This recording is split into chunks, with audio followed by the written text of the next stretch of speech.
բանակը 1.5 տարի դարձվեց եւ նաեւ Հայկ Սարգսյանը նորօրինագից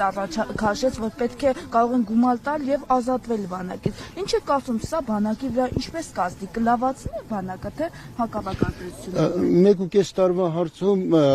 պարոն Աղազարյանը եւ ես մենք ուրիշ ծրագիր բերել ենք։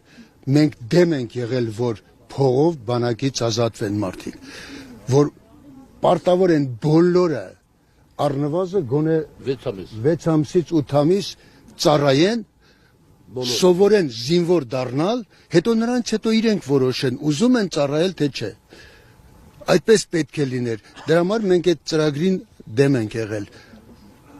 Մենք կողմ չենք դրան, որ իսկ 1.5 տարին, ինչ վերաբերում է 1.5 տարին, իսկապես 1.5 տարին այն ժամանակն է, որ ես կասեի նույնիսկ ավելի քիչ է պետք ծառայել,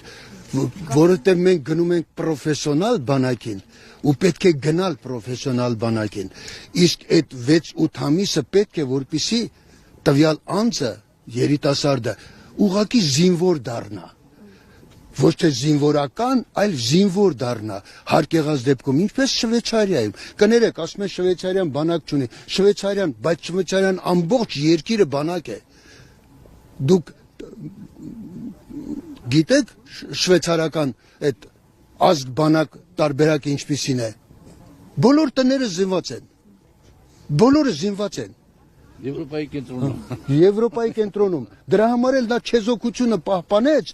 երկրորդ համաշխարհային պատերազմի ժամանակ եւ նրա վրա ոչ մեկը չփորձեց բան անել, որովհետեւ գիտեին, որ ամբողջ ազգն է դուրս գալի, ազգը։